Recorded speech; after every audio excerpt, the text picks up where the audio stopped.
또는 이론적이지 않다. 반이론적이지도 않다. 또는 초이론적이다. 삶은 이성 그 이상이며 삶은 마음으로 이해될 수 있는 이상이다. 삶은 당신이 언제까지나 알 수 있는 그것보다 크다. 유교는 마음으로 접근한다. 도교는 무심으로 접근한다. 공자는 삶에 대해서 사고한다. 노장 등은 삶에 대해서 사고하지 않는다. 사고하는 눈과 사고하는 대상과는 분리가 있습니다. 이건 어려운 말입니다. 주관과 객관에도 분리가 있습니다. 여러분이 원했던 일을 할 때, 좋은 영화에 매료되었을 때 여러분은 자기 자신을 깜빡 잊게 됩니다. 저 사람이 어떤 사람인가 관찰해보자 할 때는 나와 너라는 생각이 전제되어 있습니다. 이런 분리의식을 갖고는 도를 알 수가 없습니다. 여러분이 완전히 빠져서 그 일을 하고 있다는 사실을 잊을 수 있다면 어떤 일이든 하세요. 그럴 때 여러분에게 시간과 공간이 초월된 마음이 열릴 것입니다. 직접적으로 가라. 사고하지 말고 삶을 주시하라. 식단은 음식이 아니다. 당신은 메뉴를 당신이 원하는 어떤 내용으로 구성할 수 있으나 그것은 그 음식물을 구하는 행위와 별개이다. 여러분, 실체를 찾으십시오. 육경을 암기하려 하지 말고 인식하십시오. 체험하십시오. 과거 미래 일에 허상에 매이지 말고 현재를 느끼십시오. 저는 편의상 육경을 괭음, 소음, 태음, 소양, 양명, 태양으로 진행을 시키겠습니다. 예를 하나 듭니다. 괭음인 지식욕, 명예욕이 그 상태로 유지되기만 하는 게 아니고 성욕이나 어떤 정열적 충동으로 소음으로 변할 수 있습니다. 성욕이 충족되지 않는다든가 하여 태음, 즉 식욕 따위로 둔갑할 수도 있습니다. 그런데 그 식욕은 다시 양명으로 변할 수 있습니다. 그러므로 괭음, 소음, 태음, 소양, 양명, 태양으로 외우는 것이 이해가 용이합니다. 육경의 맛소리 형상에 대해 말하겠습니다. 괭음, 손풍은 3차 리듬, 지성 리듬에 해당한다고 했습니다. 명예욕, 지식욕, 승부욕, 권력욕, 자존심 등입니다. 소음, 이화, 군화는 2차 리듬, 감성 리듬에 즉 성충동, 예술적 충동, 열정에 해당합니다. 태음, 태택, 습은 1차 리듬, 신체 리듬으로 의식주와 같은 신체를 유지시키는 식욕 등을 일컫습니다. 소양, 진외, 상화는 괭음의 반대작용이므로 명예욕에 따르는 수치심, 무지, 권력을 놓칠 때의 패배의식, 승부욕에서 비롯된 열등감이며 공격적 성향, 파괴, 살인, 살생 등을 들 수 있습니다. 양명, 간산, 조는 호주머니가 비었을 때의 초조감, 허기짐, 재물상실의 아픔, 누더기 옷을 입는 빈곤감, 배고픔 등을 들 수 있습니다.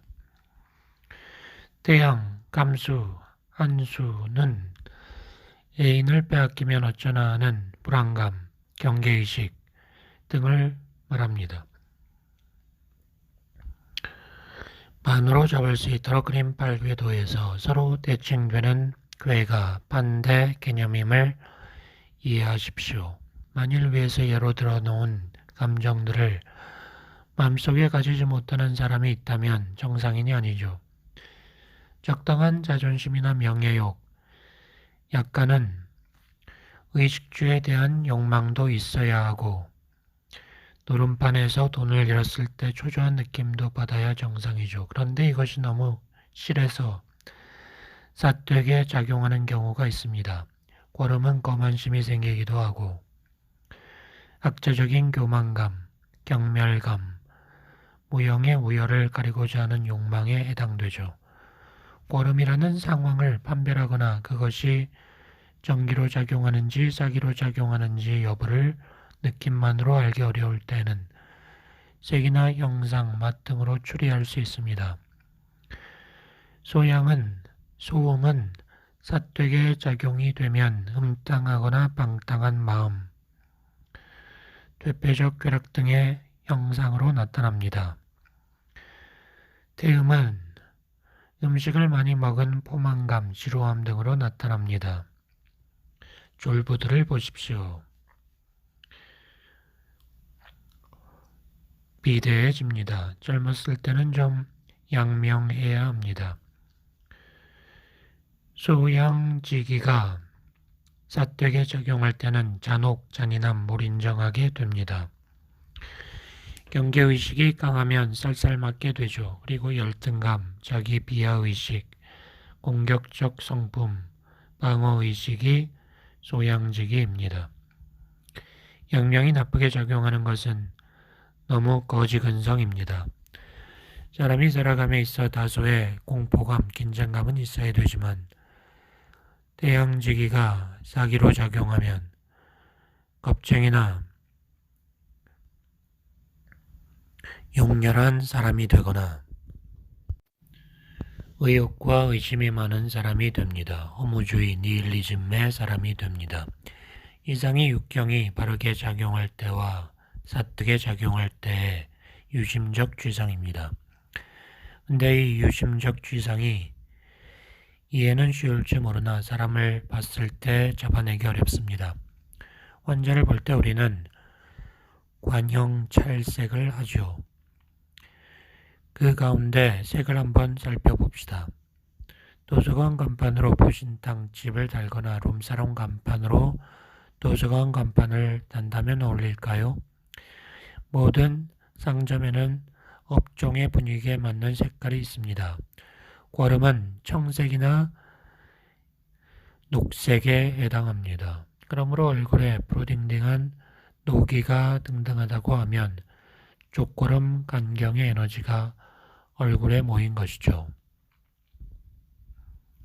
어린아이들 진찰을 어떻게 합니까?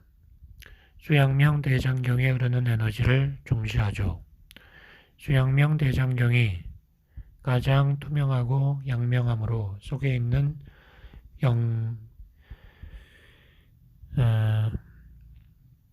병이 잘 드러납니다. 한두 살 된 애기 환자를 데리고 온 엄마가 얘가 푸른 똥을 싸는데 경기가 있는지요? 하고 물어오면 이때는 수양명 대장경이 흐르는 두 번째 손가락을 보고 알아냅니다. 양의사들은 이렇게 말합니다. 한의사들 옛날에 임금의 애첩을 질만으로 병을 알아냈다고 하는데 미친놈들, 우리는 직접 청진기로 심장의 소리를 듣고 해도 모르는데 맥만 보고 병을 알아낸다고? 여러분, 제가 맥각을 공부할 때 옛날 스승님께서 비유를 해주셨습니다. 나무가 바람에 흔들리는지 알고자 할 때 뿌리 쪽을 보아서는 알 수 없다. 태풍이 아닌 다음에야 뿌리 쪽은 움직이지 않는다. 그러나 나뭇잎은 작은 바람에도 흔들린다. 한 나라의 정치가 잘 되고 있는지 알려면 시골 면석이 구급 공무원의 행동을 보면 된다는 말이 있습니다. 심장에 청진기를 대어 알 수 있는 것은 결대맥이나 부정맥과 같이 공덕공덕 하는 정도입니다. 그러나 그 사람은 이미 볼장 다 본 사람입니다. 한방에서 볼 때 그 사람은 진음이 모두 고갈된 것이거든요. 나무의 말단 부분인 나뭇잎을 보면 바람이 부는지 알 수 있듯이 손끝을 짚어보면 인체 내부의 미묘한 움직임도 알 수 있습니다. 뜨고 부맥, 가라앉고, 침맥, 빨리 뛰고, 수맥, 늦게 뛰고, 지맥, 매끄럽고, 활맥, 거끌거끌하고, 산맥, 조금 비고 겉은 단단한 규맥은 혈허에서 온다고 함. 또 속은 실한데 겉은 없다. 기허는 등. 이 진맥을 여러분은 깊게 생각해야 합니다. 괐름은 신맛, 소음은 쓴맛 중에서도 거두어들이는 쓴맛입니다. 멍게를 먹으면 맛이 쌉싸름한데도 침이 생기고 삼키고 싶어지죠. 이것은 소음 군화에 해당합니다. 그런데 쓴맛인데도 뱉어내고 싶은 맛이 있는데 이것은 소양이지요. 태음은 감미, 양명은 신미, 태양은 짠맛으로 분류됩니다. 짠맛도 내뱉고 싶은 맛이죠. 그래서 구토를 시키고자 할 때 소금물을 먹입니다. 동의보감에 보면 신맛을 많이 먹으면 음욕이 많아진다고 쓰여져 있습니다. 명예욕이나 권력욕, 야심이 많아지는 법입니다. 그러므로 공부하는 학생들은 음식을 좀 시게 먹는 것이 좋습니다. 뚱뚱한 사람들은 좀 맵게 먹는 것이 좋고요. 소리에 대해서 보겠습니다. 옴, 즉, 공, 토, 상, 금, 각, 목, 치, 와, 우, 수. 만일 도레미파솔라시도를 목과 금수의 배속을 시킨다면 배속이 될까요? 이것은 오행상 관점과 육기상의 관점을 터득하기 전엔 불가능하겠죠. 그러면 공상각지우를 오행에 배속시킨 선인들의 뜻을 이해할 수 있겠습니까? 이 속에는 오행적인 차원의 다른 여러 가지 의미가 들어있을지 모르는 일입니다. 이 오음의 의미를 저는 잘 모르겠습니다. 전기에서 누가 내려왔을 때 지구상의 글자 중 가장 멋진 언어를 찾아보라 한다면 대한민국의 한글일 것입니다. 왜냐하면 오행과 육기가 혼합되어 나오는 것 같거든요. 아는 벌어졌고 우는 움츠러들었고 음은 중간이죠. 제가 중앙토 개념을 강조했듯이 어떤 음이든 중간음을 거쳐야 합니다. 어는 상하로 벌어졌다가 닫히는 기분이 있고 이는 옆으로 벌어졌다 닫히는 기분이 있죠. 이렇게 아, 어, 이, 우를 반복할 때 중앙음인 음을 각 발음 하나하나마다 거치게 된다는 것이죠. 세종대왕이 한글을 만들 때 성산문 박백년이 금강산에 가서 글자를 짓기 위해 고민하고 있을 때 어떤 도인이 이 귀한 경전을 전해주었다는 얘기도 있습니다. 하늘 땅의 주인공인 인간이 내는 음이란 음을 뼈리로 삼아 인간의 생각 전부를 다 담으려고 애를 쓴 것이겠죠. 김태곤이 노래나 심수봉이 노래 혹은 혓바닥이 반밖에 없는 김범룡이 노래를 들어보면 그들 나름의 종합적 감흥을 받게 됩니다. 이상하죠. 멜로디나 곡 자체의 분위기, 발음에서 느끼는 감흥이 다 다르고 이것이 종합되었을 때의 느낌이 또 다른 점은 묘합니다. 산토끼 노래의 종성에 리을 기억을 붙여 발음해 보세요. 쌀톨길, 톨길얄, 싹토끽, 토끽약. 이 둘은 전혀 색다른 느낌이죠. 리을이 종성일 때는 긍정적이나 기억이 종성일 때는 부정적 느낌이나 살기를 느끼게 되죠.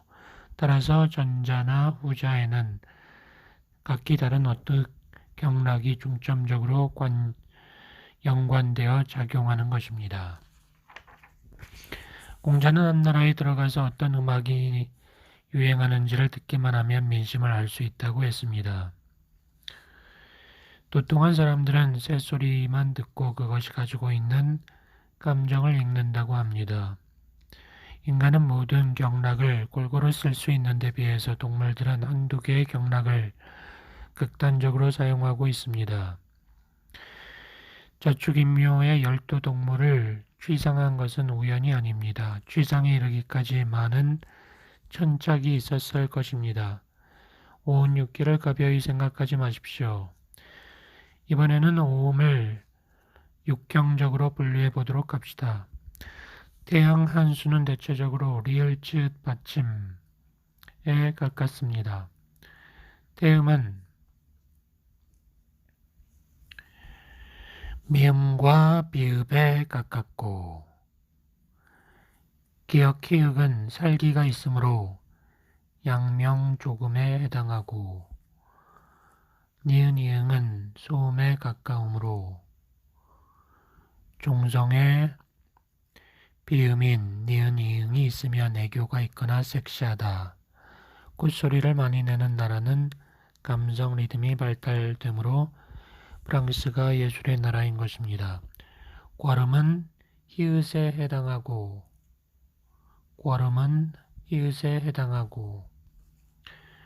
소양은 시옷과 디귿에 해당합니다. 이번에는 형상을 육경적으로 분류합시다. 제가 강의하고자 하는 형상이란 태음인, 태양인, 소음인, 소양인으로 나누는 사상의학적 구분이 아니고 기분에 따라 좌우되어 표현되는 분위기적인 부분을 일컫습니다. 어떤 기분은 어떤 형상을 유발시키는 게 아닐까요? 어깨에 힘을 주고 이야기하는 사람을 보면 저 자식이 깡패 기질이 있구나 하게 되고 며느리를 새로 봤는데 시부모 앞에서 히프를 산들산들 흔들면 제가 도화살이 있구나 합니다. 뒷짐지고 거만하게 어슬렁거리며 걸어가는 사람, 어깨가 처진 사람 등 다양합니다. 우리는 이런 경우를 미루어 어떤 짐작을 하게 됩니다. 일정한 룰이 있을 거라는 말이죠. 대화 중에 겁먹은 표정을 짓거나 웅크리는 사람이 있다면 쟤는 늘 얻어터지고 살아왔나 하죠. 무슨 일을 도모할 때 의뢰의 우통을 벗어던지거나 팔뚝을 걷어붙이는 사람이 있는가 하면 언제나 구석을 좋아하는 사람도 있습니다. 표정도 가지각색이죠. 로댕에 생각하는 사람 같은 폼을 하고 있으면 다른 사람이 아니 뭐 고민이 있습니까 합니다. 예를 하나 들어보죠. 싸움침법을 보면 장공노현, 즉 머리가 발에 닿을 만치 앞으로 구부러지는 병과 각공반장, 눈이 뒤집히면서 몸을 뒤로 제끼는 병이 있습니다. 이 둘의 음양을 짐작할 수 있는 방법이 없을까요? 우리가 접촉하는 사람들 중 자기 과실을 잘하는 사람이 있고 숙이고 구부리는 사람을 관찰하면 두 가지 병에 대한 음양은 물론 원인까지도 알 수 있습니다. 이렇듯 형상은 한 사람의 심기를 드러내는 것입니다.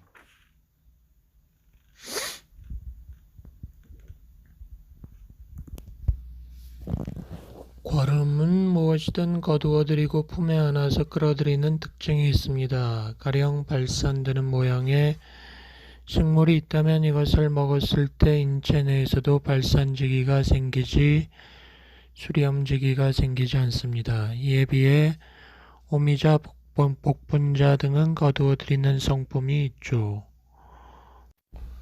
복분자를 딸 때도 다 익어 맛이 감미로 변했다고 한다면 그것은 태음 경락에 가서 작용을 하게 되므로 아직 맛이 시고 떫어서 수렴지기가 있을 때 따서 쓰는 것이죠. 한 나무에 열린 사과라 하더라도 다 익어서 단맛일 때는 태음경으로 가지만 신맛을 먹으면 괄음 경락으로 가게 됩니다. 또 괄음경은 풍목이죠. 바람을 유심히 관찰해 보면 어떤 경향이 있습니까? 온도 차이에서 생기는데 기압차가 이루어지면서 회전을 하죠. 기압이 낮은 곳으로 들어가려 합니다. 손은 입야라, 손풍은 들어가는 것입니다. 바람기가 있다고 말하는 것도 여자에게 접수가 된다는 이야기죠. 식물도 햇볕과 퇴비가 좋은 상태라 해도 바람을 잘 소통시켜주지 않으면 잘 크지 못합니다. 사람에게 바람을 씌워주고자 할 때는 괐음경락을 취하십시오. 여러분은 바람이 가진 기본적 특성을 단순한 움직임으로 여길지 모르나 실질적으로 회전을 합니다. 근육이 괐음에 속하는 까닭도 근육과 바람은 둘 다 움직이는 성품을 가졌기 때문입니다. 움직임 속에는 탄력성도 갖고 있죠. 운동선수 근육은 팽팽히 모여 있죠. 또 구름이 하늘 가운데에서 뭉치기 시작하면 저기에는 괐음 기운이 있군 하고 추리할 수 있는 것입니다. 명예나 권력을 잡고 과시하고 폼 잡는 사람들을 보면 괐음에 대한 이해가 용이합니다. 작게는 깡패, 크게는 권력자, 많이 아는 자들의 폼을 보면 거만하고 모든 걸 내려다보고 자기만 다 안다는 눈빛이죠. 이번에는 소음군화를 보겠습니다. 소음군화는 예술적이고 성적이라고 봅니다. 감성적인 사람이 지닌 특성과 동일합니다. 아래에서 위로 상승하는 성품이 있습니다. 부드럽게 번성하는 듯한 느낌의 오름입니다. 소음군화가 잘 발달된 사춘기 시절에는 조금만 웃겨도 까르르 웃고 소음기가 발달된 기생들은 걸음걸이조차 산들산들하죠. 난초같이 유연하고 야들야들하게 자라는 식물이 있다면 감성이 예민하고 찬 것에 특히 약하겠군 함을 알 수가 있겠죠. 동굴 식물의 대부분이 맛이 시어 괐음에 속하는 데 비해 소음군화에 해당하는 것들은 야들야들하며 아래에서 위로 올라갑니다. 화가가 그림을 그릴 때 나늘 그림과 같이 아래에서 위로 올려 그리기 좋아한다면 이 사람은 소음경락이 허함으로 소음경의 특성에 자신도 모르게 이끌린 것입니다. 이런 경우는 소음경을 보호해 주어야 합니다. 아무리 좋아도 치우침은 좋지 않습니다. 아래에서 위로 선을 그었다면 위에서 아래, 좌에서 우, 우에서 좌로도 선을 그어 주어야 합니다. 어떤 동식물을 보고도 저건 어떤 경락에 해당되겠군 하는 느낌을 받을 수 있어야 합니다. 태음을 보도록 합시다. 태음은 습임으로 대체로 축축하고 안으로 가라앉는 특성이 있습니다. 중화가 잘 되어 무난한 형상, 둥글게 원을 그리는 형상입니다. 태음은 감미로서 모든 걸 완화시킴으로 살기가 없죠. 감미가 제독을 중화시키는 겁니다. 태음은 수분이 많고 부드러우며 중화성이 있고 살이 많습니다. 바나나와 배를 봅시다. 바나나의 내질은 부드럽고 황색이나 배는 육질이 바삭거리고 백색이죠. 그러니 배는 양명 조금입니다. 태음습에 해당하는 쇠고기를 많이 먹고 속이 거북할 때 양명 조금인 배를 먹어야겠죠. 다음은 소양을 보겠습니다. 소양은 괐음과 반대로서 안에서 밖으로 폭발할 것 같은 것입니다. 발산되는 것입니다. 빛이 발산되어 나오는 것입니다. 소양지기의 사람을 보면 눈이 부리부리하고 눈에서 빛이 납니다. 권력자처럼 거만하게 빨아들이는 눈빛이 아니고 눈이 반짝거립니다. 눈에 핏발이 선 듯도 하고 안 선 듯도 하지만 여자를 밝히는 탐욕스러운 눈은 아닙니다. 그렇지만 눈을 부릅뜨립니다. 소양지기 사람은 장군의 상이라 볼 수 있습니다. 절에 들어가면 사천왕상이 있는데 그런 눈입니다. 그렇듯이 소양지기는 동식물을 막론하고 안에서 밖으로 폭발하는 느낌입니다. 반딧불이나 전기뱀장어도 여기 속하죠. 고기 표면이 미끌미끌한 비늘 쪽이야 태음습에 속하겠지만 불이나 전기는 소양지기입니다. 이제 양명지기를 봅시다. 양명은 태음의 반대이므로 다소 뻣뻣하고 견고합니다. 건조하죠. 키가 쭉쭉 자라는 형상입니다. 전나무와 떡갈나무를 보면 껍데기 부분에 양명지기가 많습니다. 그리고 어린 아이들을 많이 먹인다고 그게 다 살이 되는 것도 아니고 못 먹인다고 키가 크는 것도 아니죠. 통통하고 작달만한 사람보다 키가 껑충 큰 사람이 속으로 불만이 많거나 날카롭습니다. 식물도 습지에서 자란 버섯과 건조한 산빛 아래에서 자란 전나무는 성품이 다르죠. 태양제기를 봅시다. 태양 한 수는 무릎만퇴 긴장성과 위축성을 갖습니다. 겁을 먹었을 때 공포를 느낄 때의 긴장감이 특성입니다. 육경 공부를 깊이 하다 보면 자기 주변 사람들의 성품이나 성장한 곳을 알 수 있게 됩니다. 그리고 너는 어느 경락에 병이 있겠구나 하고 알 수 있습니다. 뚱뚱한 체격에 졸기를 잘하고 먹는 것을 밝히는 환자가 왔다면 이런 태음지기의 사람에게는 허리가 아픈 거는 두통이건 복통이건 일단 양명경을 콱 쑤셔주면 정신이 바짝 들게 됩니다. 그저 남의 잘못을 지적하고 공격적인 성격의 사람에게는 괄음경을 보여주면 됩니다. 이쯤 되면 여러분은 핵심적 공부의 10%는 얻은 셈이 됩니다. 우선은 환자의 병증에 구애되지 말고 그 사람의 체격 성격을 봐야 합니다. 환자가 눈꼬리를 내리고 허리를 굽히면서 어떻게든 고쳐주세요 하며 공상맞은 행세를 하는 사람은 양명경락이 발달되어 있으므로 태음경락을 보하면 되겠죠. 이것이 바로 한방의 관점이 아니겠습니까? 저는 우리 집에 이 선생, 김 선생과 같이 있는데 환자를 예진하고 나서는 토론을 많이 합니다. 서로 의견을 나누죠. 또 같은 환자라도 어제와 오늘의 기분이나 심경이 달라질 수 있습니다. 한방의 방법론 가운데 디스커스가 가능한 것이 삼진법입니다. 오늘은 미래 종교적 측면에서 공안법을 얘기해 보도록 합시다. 미래의 종교라 하니까 현재 종교인들은 기분이 안 좋을 수도 있는데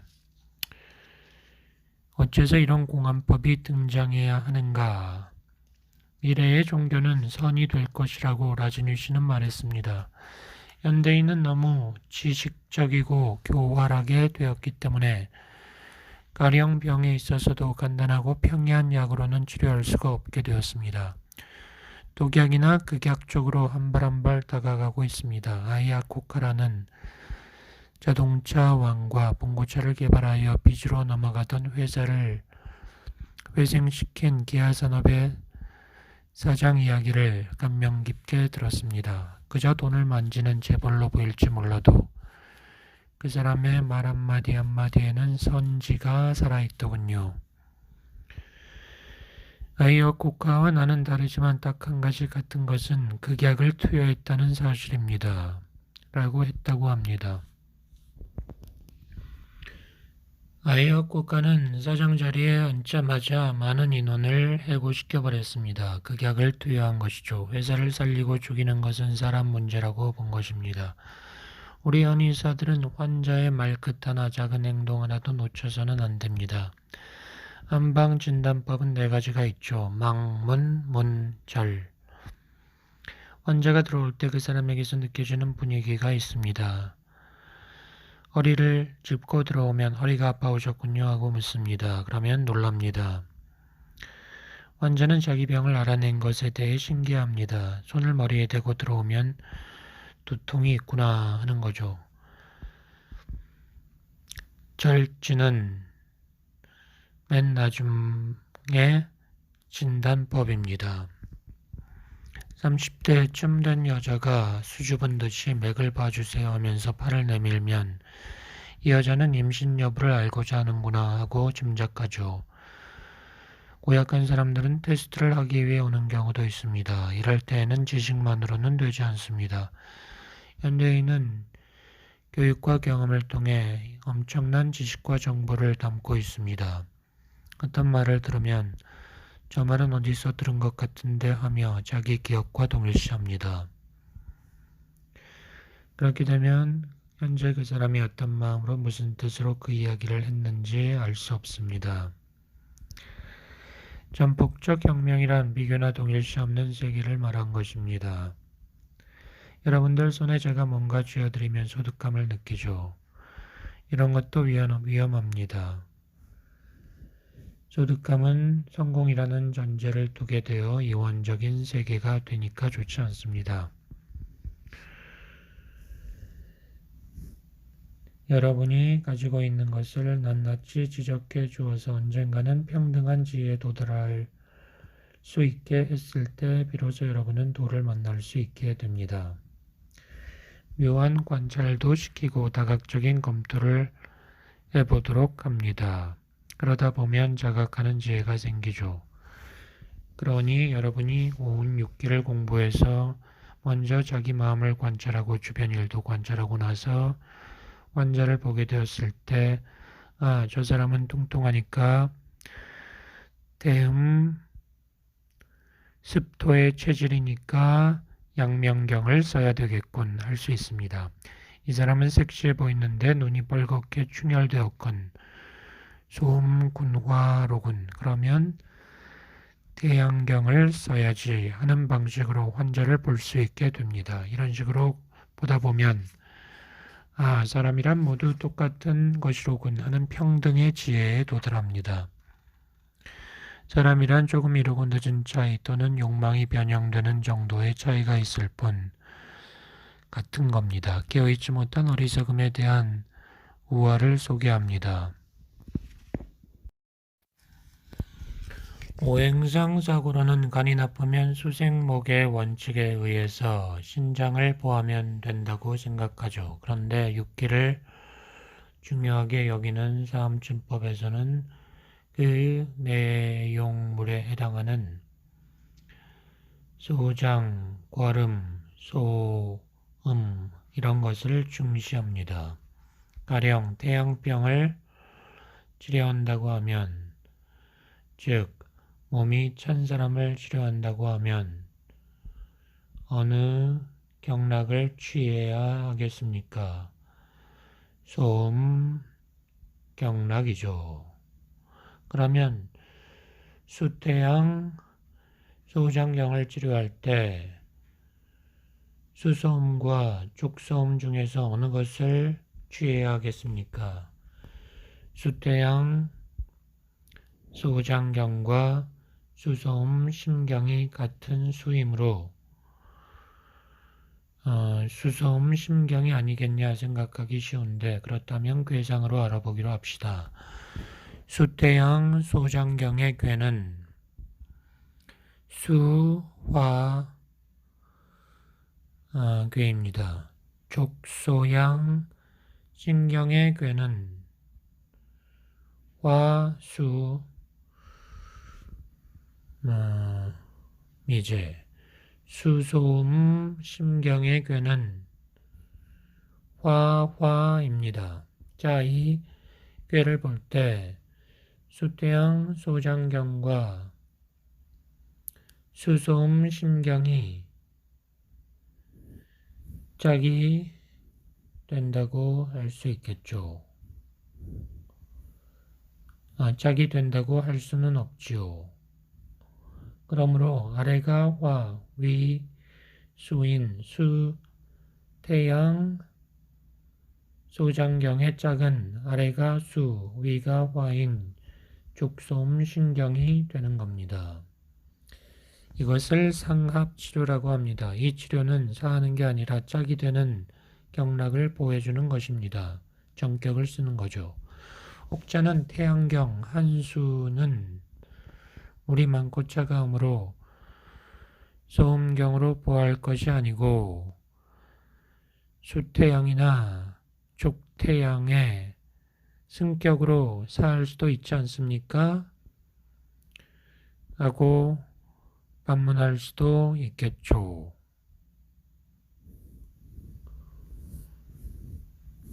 그것도 맞습니다. 그러나 싸움침법에서는 일체침의 80% 이상은 정격을 씁니다. 시소가 있다고 합시다. 밑쪽을 들어 올리는 것보다 위쪽을 내려주는 게 힘이 덜 들겠죠. 이 강의 2회 때 강좌 때 의료봉사에서 쓴 비율을 내보니까 정격이 80%고 승격은 20%가 안 됐습니다. 이것은 좌병 우치하고 상병 하치한다.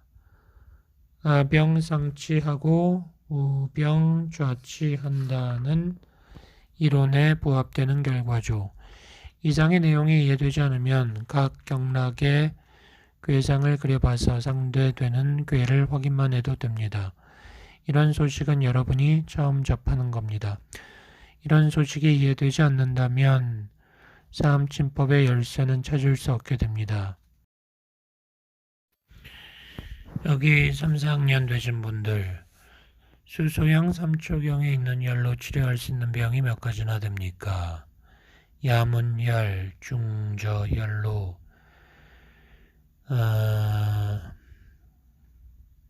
변비통을 치료하는 정도만 외웠죠. 아니면 기껏 외관열은 외감에 쓰고 내관열은 내상에 쓴다는 정도만 알고 있죠. 침법이라는 게 이렇게 유치합니다. 그러나 육기적 추론 고찰 해본 결과는 수소양 3초경이 족골음 간경을 치료한다는 엉뚱한 사실인 것입니다. 유심적으로는 거만한 놈, 싸가지 없는 놈, 권력을 빙자하기 좋아하는 놈, 지나치게 근육형 체질, 맥이 단단하고 긴한 사람들의 병이나 중풍 등을 치료할지도 모르잖아요.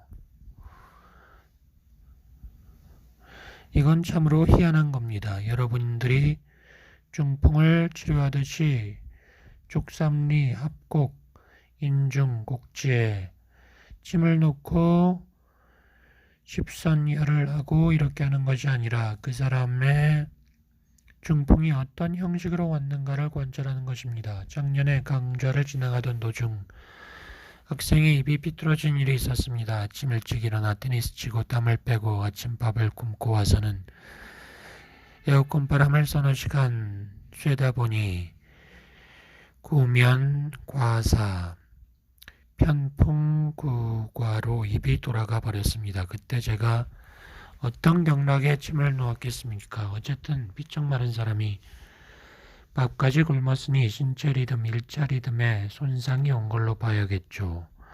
신체 리듬을 보할 때는 어떤 경을 놓습니까? 태음경을 놔야죠.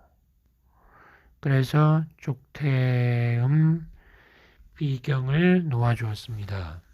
그랬더니 입이 제자리로 돌아오게 되었습니다.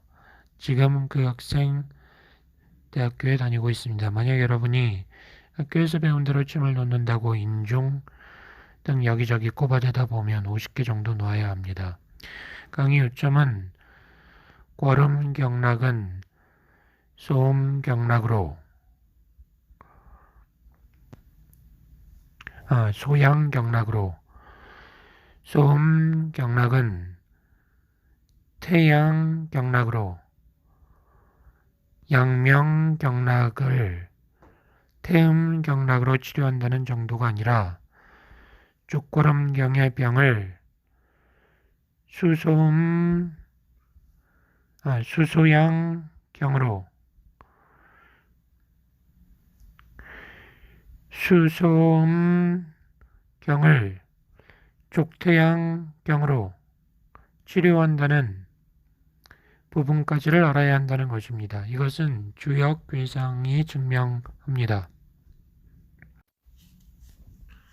은에 대한 취상을 볼까요? 유물론적인 취상은 바람에 흔들리는 나뭇가지, 통소, 낙엽, 돛담배.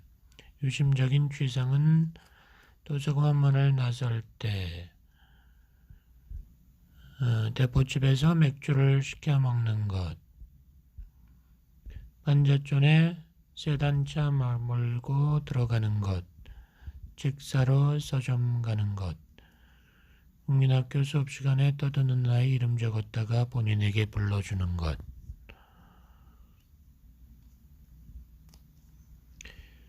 수소양 심경은 오행과 육기가 모두 화니까 유심적 취상은 불난집에 담배꽁초 던지는 것, 여름날 오후에 섹스.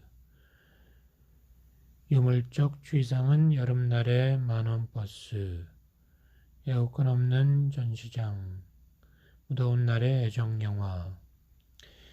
비경은 충택태니까 물이 고인 웅덩이. 습지, 하천, 지하수. 유심적 취상은 밥을 많이 먹고 난 후에 포만감, 편히 쉬고 있을 때의 지루함 등입니다. 우리가 밥을 먹은 후 배를 두드린다면 어느 경락에 에너지가 집중되어 있는 경우일까요? 족태양 비경에 에너지가 집중되어 있는 것이죠. 따라서 족태음 비경에 에너지가 집중되어 있는 것이죠. 따라서 족태음 비경의 에너지가 실할 때 어떤 증상이 오겠습니까? 화도 내보고 배도 고파보고 많이 먹어보세요. 그럴 때 느끼게 되는 우리의 기분의 변화로서 해당 경락에 대한 느낌을 우리가 체험할 수 있지 않겠습니까? 족태양 폐는 오행이 금이고 육기는 족태음 폐는 오행상으로 목은 간장에, 화는 심장에 또는 비장에, 금은 배장에, 수는 신장에 해당한다고 하는데 저는 유물론적 취상을 좋아하지 않습니다. 저는 여러분이 항상 쓰고 있는 마음과 연결합니다. 이번에는 오지 칠정론으로 5장을 살펴봅시다. 간주, 혼, 심주, 신, 비주, 사의, 배주, 백, 신주, 지. 정과 후를 관찰하기 위해서 반드시 여러분의 사고 속에 놓아야 하는 것이므로 잘 봐야 합니다. 학교에서 혼은 수신, 왕래자라고 배웠죠. 신을 따라서 왔다 갔다 하는 것을 혼이라 했는데 신은 무엇입니까? 신은 양정상박자이죠. 상전자이죠. 백은 병정이 출입자, 의는 심유소의자, 지는 의지소존자입니다. 이것은 외우셔야 합니다. 좋은 명상 재료가 됩니다.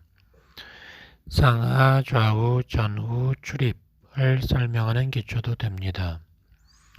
의, 즉 뜻은 마음속에 기억하고 있는 바를 말하죠.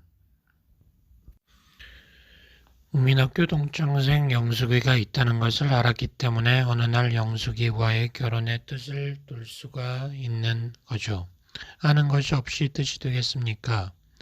알고 뜻을 가지고 사랑하고 미워하고 욕심내고 하는 이해는 이미 얘기한 적이 있죠. 지는 의지소존자, 뜻이 오래 보존되고 굳어서 의지가 되는 것이죠. 뜻을 굳게 가지는 것, 이것이 기름탱크에 기름을 저장하는 것과 같습니다. 정신과 시간에는 투혼, 기운만 가지고 5시간, 10시간 설명했었는데 여기서는 간단히 넘어갑니다. 혼은 신을 따라 왔다 갔다 하는 것이라 하는데 야 신났다 할 때 신명나는 모양을 관찰해 보십시오. 신은 양정이상 전자로 음정과 양정이 서로 부딪혀 일어나는 스파크와도 같은 것이죠. 여기서 신이란 음양 이전을 의미하는 것이 아닙니다. 음양을 측정할 수 없는 것을 신이라고 한다. 라는 신에 대한 본체론이 아니고 여기서는 기분이나 감정에 분화된 상태에서 신을 이야기한 것입니다. 무당이 섬기는 신은 우주의 근본인 본체론적인 신이 아니고 분상에 대한 신명남일 뿐이죠. 신들린 사람들의 눈을 보면 정신이 번쩍 들도록 겁이 납니다.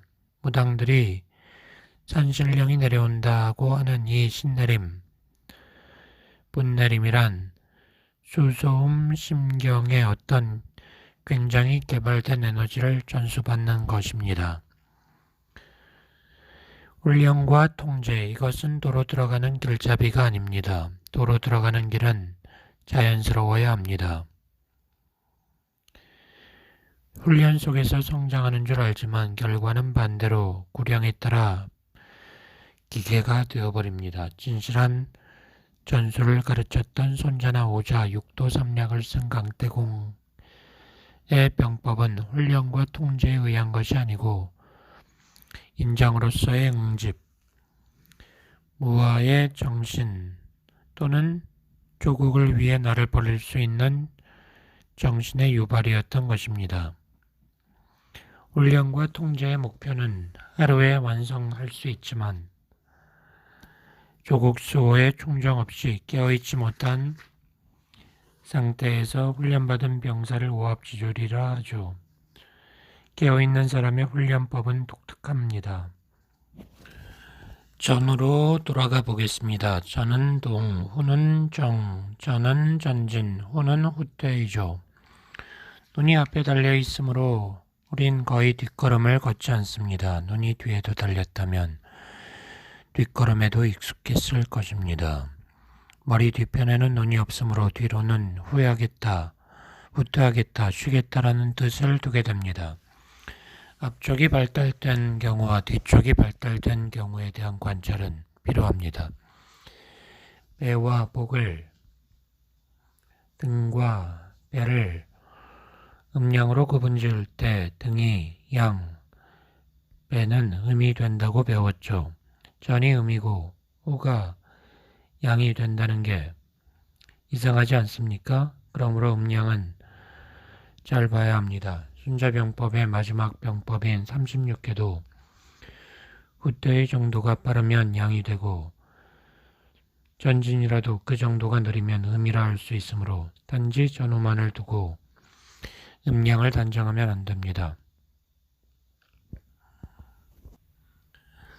같은 옷감이라도 물을 닦기 위한 수건의 용도라면 양명조금에 해당하고 강한 햇빛으로부터 몸을 보호하는 빛의 가운의 용도라면 태음에 해당하고 멋을 추구하는 패션 차원의 투피스라면 소음에 해당됩니다. 그러니까 음양을 공식화시키면 안 됩니다. 출입에 대해 얘기해 보겠습니다. 출입은 병을 봄에 있어서 상하 좌우보다 중요합니다. 가까운 예로 윗사람으로부터 구종을 듣게 되면 입이 나오죠. 만족스러우면 나오지 않습니다. 주둥이가 나온 동물이 있다면 이놈은 기본적으로 성질이 고약합니다. 환자가 왔는데 상하 좌우 전후에 문제가 없다면 출입을 생각해야죠.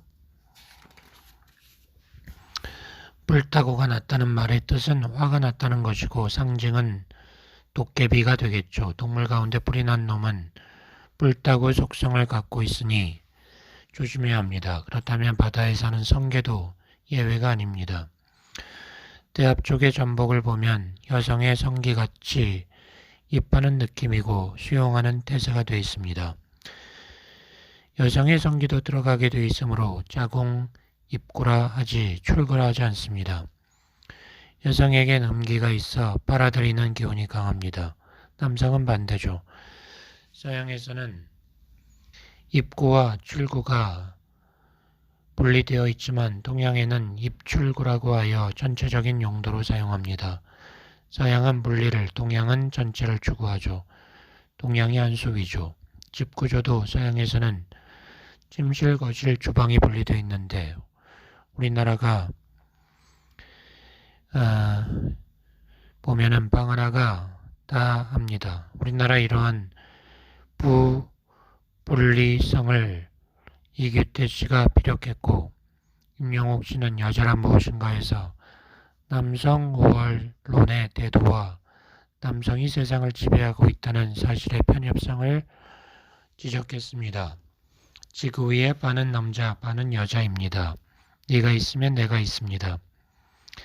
이러한 상대성과 평등성을 관해야 합니다.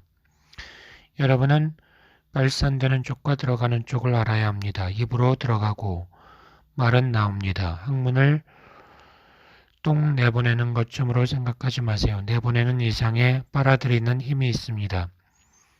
그 힘이 없으면 죽은 사람입니다. 죽은 사람은 괄약근이 열려있죠. 항문 근처에 응혈은 기운을 빨아들입니다. 활을 쏠 때 정신통일을 위하여 항문에 대추씨를 하나 넣은 것처럼 하고 힘을 주라고 합니다. 이곳으로 기운이 많이 흡수됩니다. 나가는 곳에도 들어오는 기운이 있습니다. 이것은 명상을 하면 알 수 있습니다. 이마 한가운데 인당혈이 있는데 이것을 아주나 차크라라 합니다. 여기도 호흡이 이루어집니다. 도인들은 인당혈에 기운이 닿으면 죽을 때가 다 됐다고 느꼈다고 합니다. 창문에 열린 틈으로 새어나가는 것만 느끼는 거죠. 아주나 차크라 수행 정도는 쉽게 얻을 수 있습니다. 모진 마음으로 호흡을 길게 끊어본다거나 극단적으로 수행하면 아주나 차크라로 끈끈한 것이 모입니다. 눈에도 출입이 있습니다. 눈이 맑은 사람은 사람을 빨아들이지만 눈이 부하게 떠서 벌건 사람은 죽을 상입니다. 고도 마찬가지입니다. 만물은 너무 나오거나 들어가게 되면 문제가 됩니다. 다음에 진맥 끄는 거를 보겠습니다. 부침, 지수 네 가지가 맥의 4대 강령입니다. 부침, 지수를 알면 되죠. 부침에서 태음, 양명을 알고 지수에서 소음, 태양을 압니다. 그리고 완급으로 궐음, 소양을 압니다. 맥을 볼 때는 무엇보다 먼저 병이 죽을 병인지 살 병인지를 알아야 합니다. 이것을 알려면 결대맥이 있느냐 없느냐, 힘이 있냐 없냐를 봐야 합니다. 병을 치료함에 있어 완급, 즉 급하게 치료해야 될 것인가 아닌가를 알아야 합니다. 소양맥은 이완되었다고 하는데 이것은 허맥에 가깝다고 할 수 있습니다. 태음은 활맥에 가깝다고 할 수 있습니다. 그리고 태양은 다소 긴 맥에 가깝다고 할 수 있습니다. 너무 차고 오그라져 있으니까 말입니다. 태양 한수이니까요. 이런 원칙하에서 맥을 보는데 왼쪽 맥과 오른쪽 맥에 각각 장부를 나누어 진맥합니다. 좌측에 심, 간, 신, 우측에 폐, 비, 명문, 삼초를 배당합니다. 이것을 다시 촌관적으로 나누는 상세한 것까지는 저도 모릅니다. 그렇지만 여러분이 맥학을 좀 더 연구하다 보면 알게 될 것입니다. 그런데 좌혈 우기는 쉽게 알 수 있습니다. 맥을 잡아보세요. 왼쪽 맥과 오른쪽 맥이 다름을 느낄 수 있습니다. 맥은 본래 손목을 주로 보지만 안쪽 발목 근처에 맥을 보는 방법도 있습니다. 그것은 족소음 신경에 속하는 것으로 그것이 끊어지면 죽는다고 하죠. 저는 환자를 볼 때 손목과 발목 두 맥을 상대적으로 봅니다. 두 곳이 서로 비슷하면 균형이 맞으므로 위험한 상황이 아니고 두 맥이 서로 판이하게 다르면 위험합니다. 옆구리를 보는 방법도 있고 또 눈이나 혓바닥을 보는 방법도 있습니다. 다음은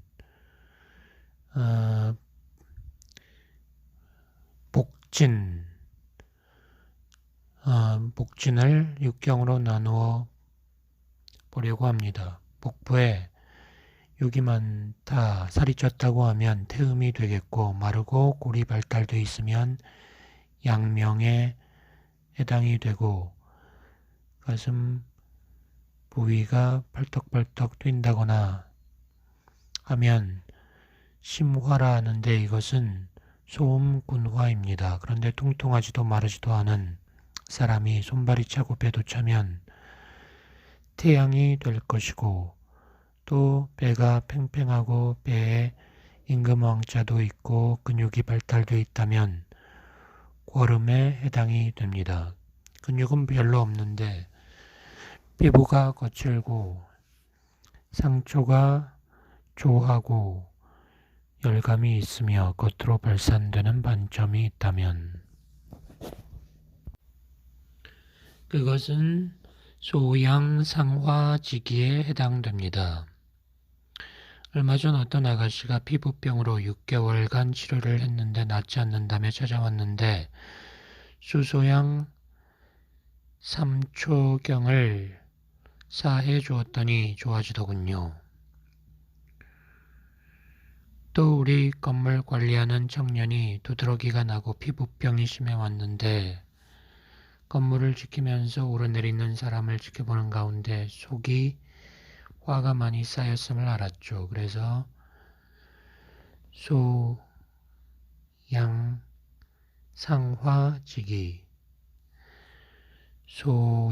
소양상화지기를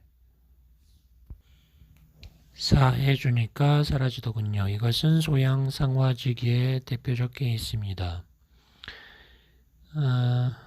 경락 진단을 중시해야 하는데 환자를 보았을 때 육경적 이미지가 유추되지 않으면 증상이 있는 부위에 경락을 취하면 됩니다. 허리가 아프고 옆구리가 걸리면 옆구리를 따라 흐르는 족소양 담경을 보호하거나 사해주는 것입니다. 두통일 경우에는 양명경을 보호해주거나 사해주면 됩니다.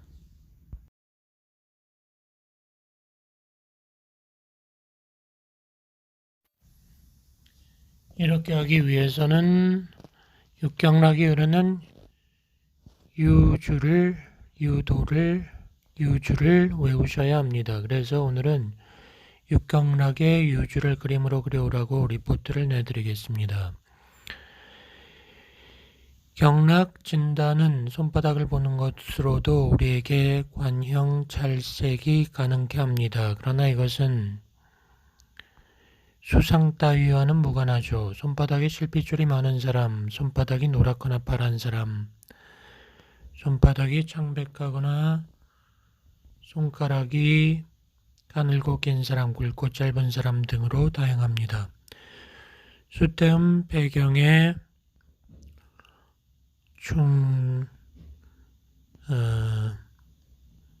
어제혈은 두툼하고 살이 쪄야 좋은데 폐결핵 환자나 폐가 약한 사람을 보면 들어가 있습니다.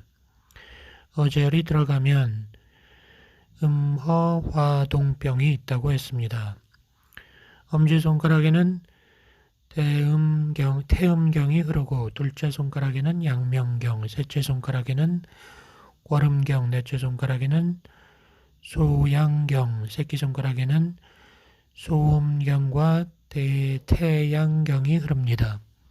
그런데 병이란 한 경락의 허실의 균형이 깨져서 오는 것이기 때문에 징후가 쉽게 드러납니다. 어느 한쪽이 중에서 병이 오기 때문에 징후가 나타난단 말입니다. 태음인 엄지손가락은 짧고 굵죠. 태음이란 음적으로 많이 발달된 것이므로 제가 짧으면서 단호한 것이 특징입니다.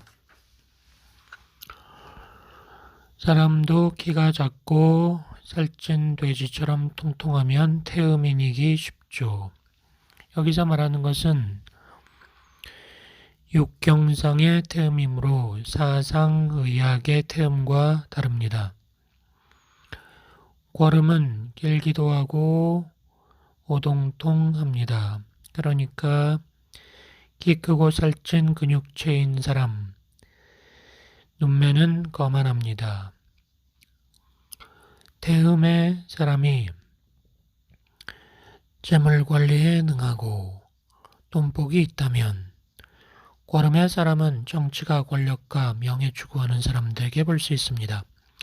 학자도 여기 속하는데 세장형이라 해도 나이 얼마 되지 않아 이내 배가 나오고 큰 책으로 변하죠. 소음이는 세하면서도 단합니다.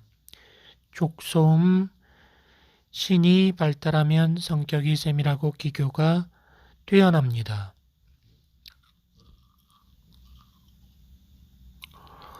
신장에서 기교가 출원한다는 말을 들어본 적 있습니까? 이것이 바로 이러한 차원에서 하는 이야기입니다. 새끼손가락이 발달했으면 기술계통으로 나가면 좋습니다. 엄지가 유별나게 발달되었다면 사장 타입, 가운데 손가락이 발달되었다면 권력가 타입이다라는 성격적 유추를 할 수 있죠. 손바닥을 볼 때 실핏줄이 많으면 꽐음풍이 셉니다. 그리고 어제혈 부분이 오동통하고 살이 많으면 태음이 실하겠군, 꺼져 있으면 허하겠군 하고 생각할 수 있죠. 손바닥이 혈색이 좋으면 소음, 혈색이 없으면 태양, 실핏줄이 많고 적음에 따라 많으면 꽐음, 없으면 소양이 실하다고 볼 수 있습니다.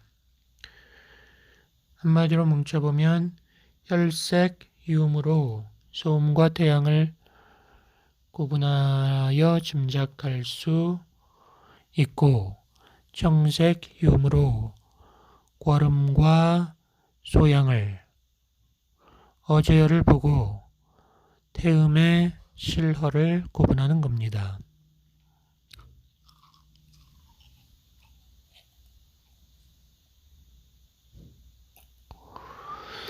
여러분 명상을 해보세요.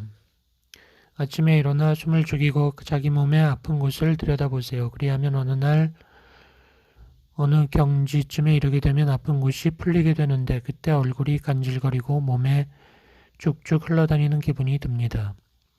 손바닥 발바닥이 달아오를 때도 있습니다. 이것은 말초에 있는 경락으로 에너지가 확 흐르는 겁니다. 어지간히 취한 것은 약이나 침을 쓰지 않고 명치 밑을 들여다보기만 해도 뚫립니다. 몸의 어느 한 부분을 꼬집었는데 전혀 다른 곳이 찌릿하는 경우 있죠. 학생들 의료봉사 가서 족태음 비경을 강하게 자극하니까 목덜미 부분이 뜨거워진다고 하는 사람이 있더군요. 양명, 소양, 태양의 경락이 흐르는 곳은 손등 쪽입니다. 둘째 손가락이 양명, 넷째 손가락이 소양, 새끼손가락이 태양이 되죠. 손등을 봅시다. 손을 뒤집어 볼 때 전체적으로 뼈가 잘 발달되어 있고 손톱이 실하면 양명의 허실을 알 수 있죠.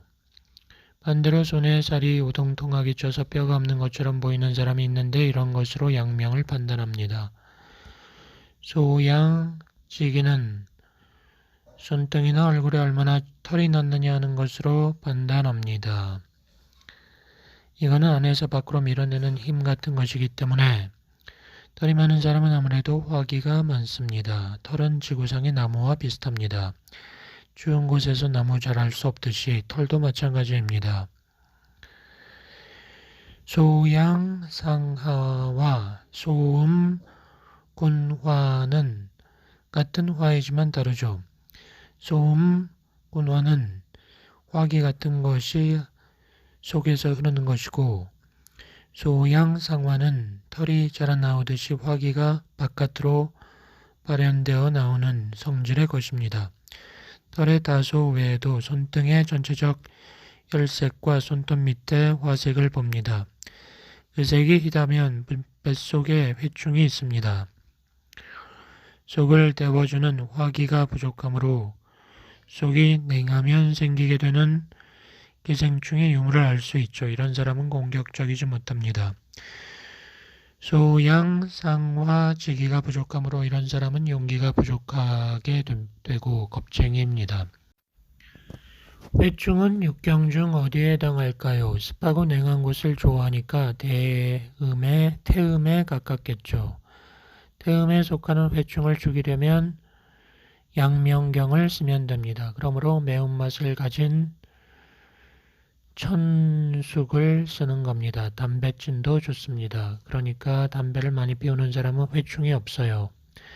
이러함으로 여러분이 육경을 이해하시고 나면 치료가 간단해집니다.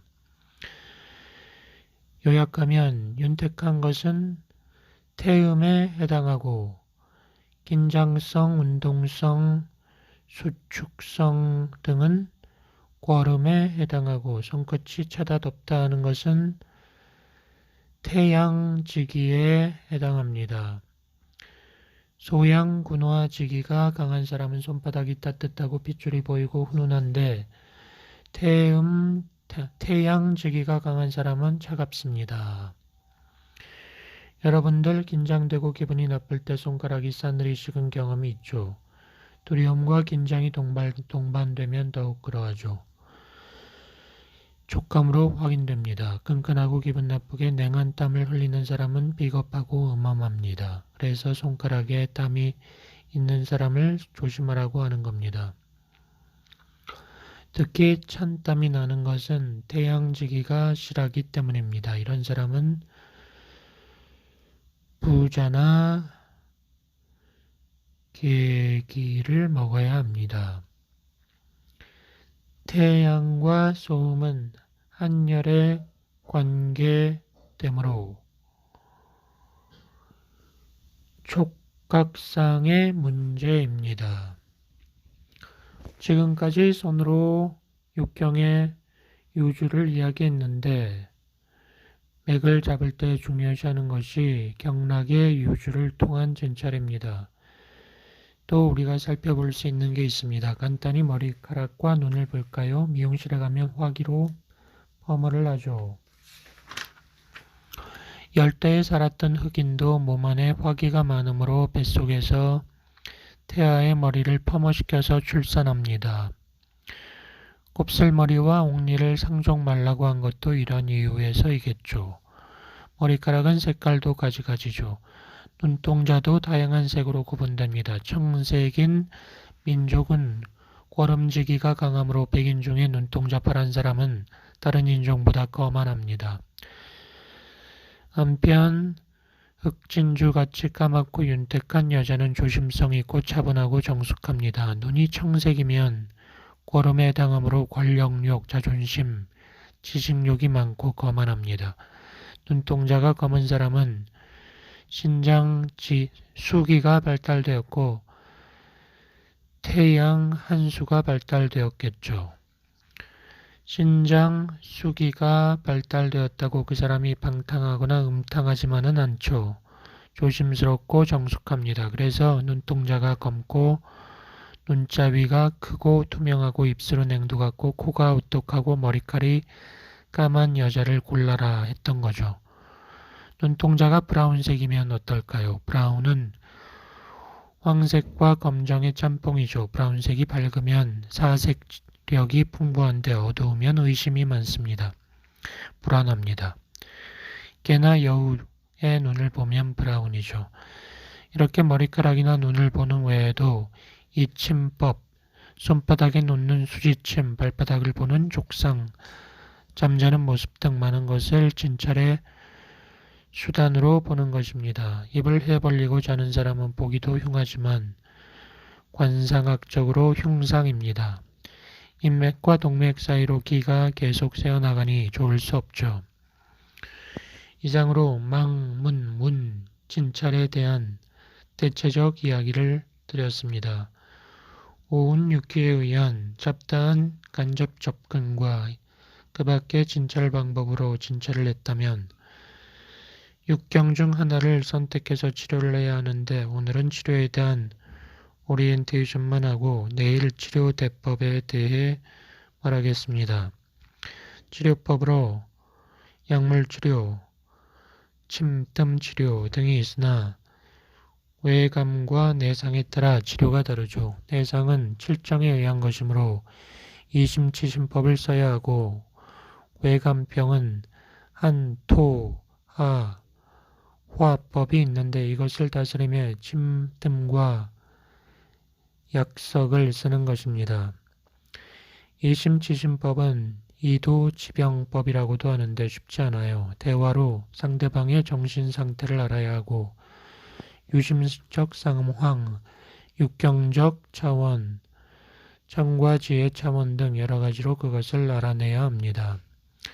이런 걸 통해 육체적인 질병뿐 아니라 정신적 질병도 치료할 수 있어야 합니다.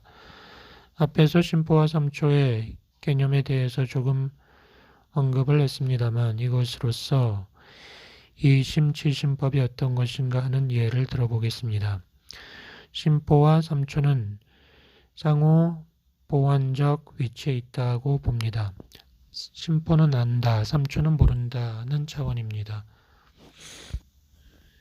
심포와 삼초, 비와 위, 간과 담, 심장과 소장, 폐와 대장이 갖고 있는 일반적 감정적 측면이 뭔가 고찰해 봅시다. 식은 심포가 담당하고 의는 비가, 희는 간, 사랑은 심장, 쾌락은 폐, 욕망은 독, 음은 긍정을 의미합니다. 불식은 삼초, 실망, 좌절은 위, 분노는 담, 악은 오, 미워함은 소장, 슬퍼함은 대장, 두려워함은 방광, 양은 부정을 의미합니다.